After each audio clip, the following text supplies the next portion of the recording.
So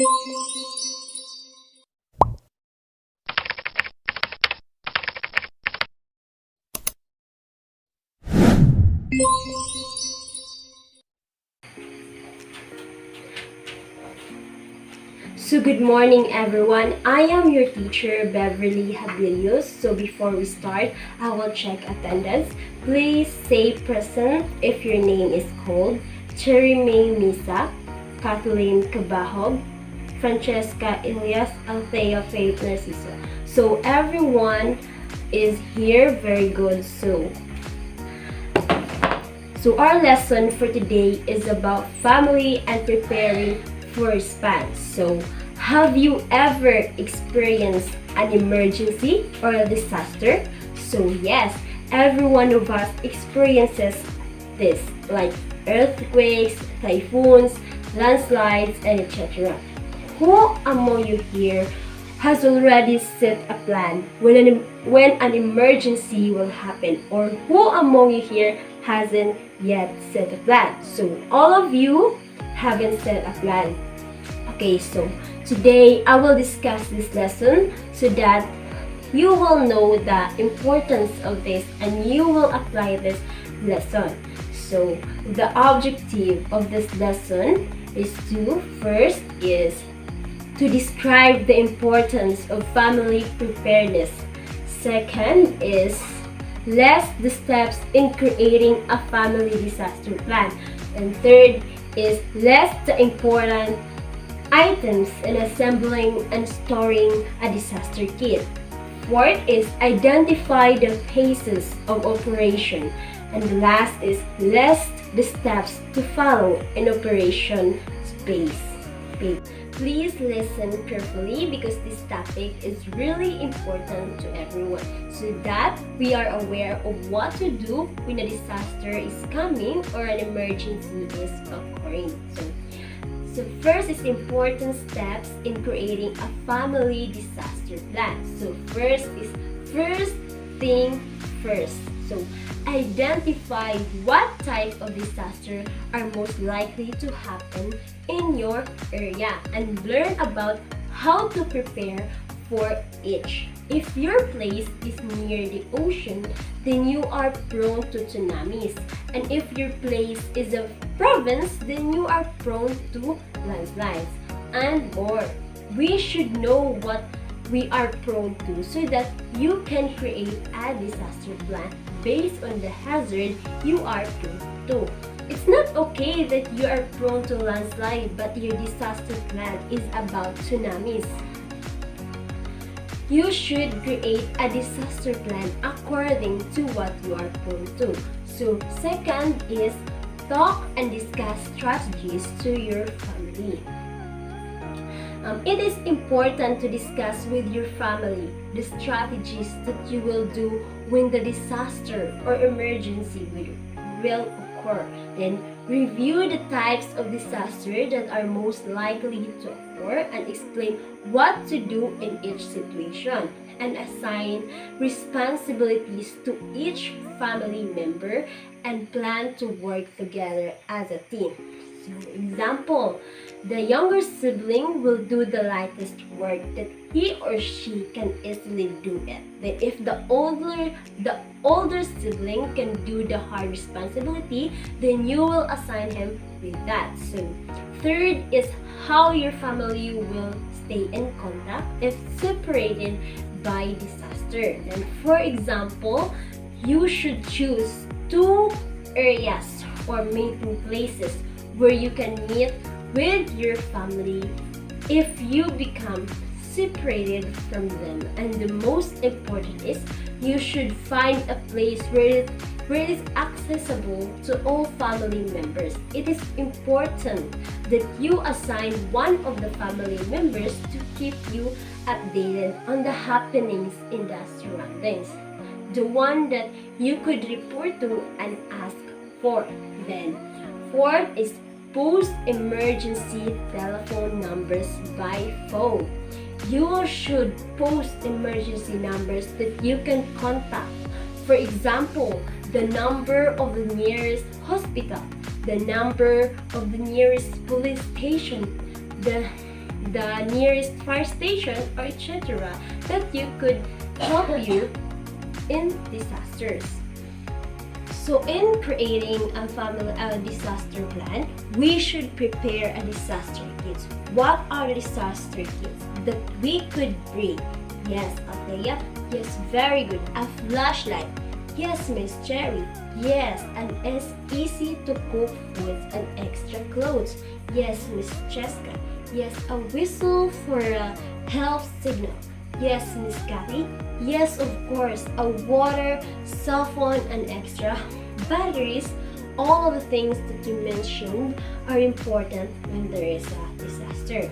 So, can you name a food that can last 3 days? Yes, banana, kamote, kamuting kahoy, noodles, and any other available foods in your home that could last for 3 days. So this is, what is this called? Okay, it is called e-baldi, and E stands for emergency. The plastic pail or baldi is a constant fixture in every Filipino household. But apart from it, usually used as a container of liquids, that baldi can also be handy during disasters, particularly during floods. You can put in a pail collection of basic items that you and your household may need the event of a calamity. Use one of that as a cover to prevent the contents from getting wet. These basic items will help you and your family members survive in cases of disaster, and help or rescue is not immediately available. It would be best if each able-bodied member of the family has his or her own emergency kit. So second, let's discuss preparing for spans. Because you already planned for your family in a disaster plan, now you are ready to present yourself as a member of your emergency response team in your barangay or in your school. So there are phases of operation. So preparation for response. So phases of operation.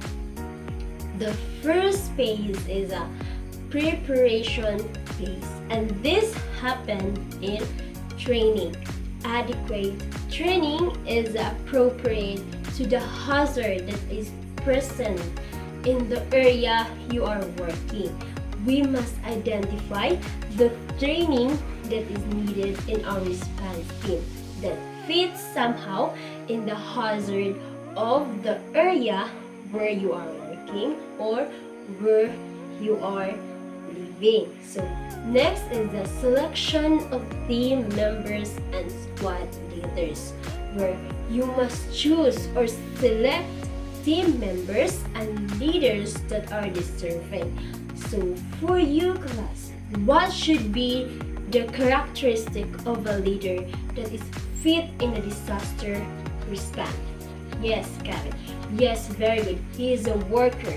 He knows the proper way to tie a rope. He's productive and strong. What else? Yes, Thea. Yes, he could exhibit good leadership, and this one is highly trained. So we must identify what he's good at so that we will know if he fits in this thing. So PPE. Wearing PPE is a must. When you respond any emergency or disaster, you must wear appropriate PPE. So last is knowledge of community disaster plan. Transportation arrangements. So being a part of a response team in your community, you have to understand your community's disaster plan. Transportation plans also matters. Why? Because if you are called to respond in another barangay, the things that should be needed to respond should always be ready.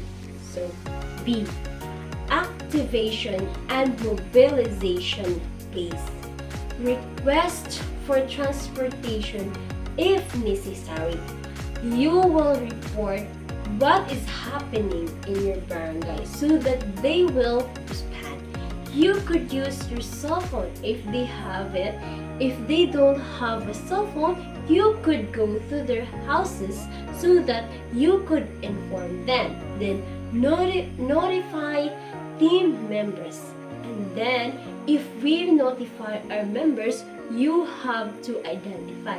If you don't have a cell phone, you could borrow one from your neighbor, or in another way, you could just go to their houses to inform them. So, load team jump kits. So these are the things for response, and there are different kinds of things to respond to because there are different disasters that happen. So, obtain information of disaster or emergency. So these are the things that we must know. What should we respond? What should we respond to them? And what time did it happen? What day did it happen? This must be concerted for us to know where to prioritize our help. Brief team members. We already have our tasking. That's why our team leaders are the ones who will give us a task when a disaster or emergency happens, so that if the professional responders come, it will be easy for them to respond. They will not search again. C. Operation phase. Of course, we should secure the scene, stabilize the victim. Initial assessment. The first responders need an assessment so that they will have enough knowledge before they will help. So, conduct search, gain access to victims. It is the responsibility of the responders to address the needs of the victims and to survey the victims, then extricate and transfer the treatment to treatment rehab. D. Deactivation and demobilization plan. Confirm no operation is further needed. Arrange transformation if necessary. Account for personnel and basic tools. Then post-operation phase. Keep all logs and records. Team debriefing. So, prepare for the next emergency response. So, mobilization of response team. A. Organize the response team. Response kit, first aid kit, then B. Safety briefing. C. Size up. D. Gain access. So, thank you for listening. I hope, class, you learned something from our lesson today.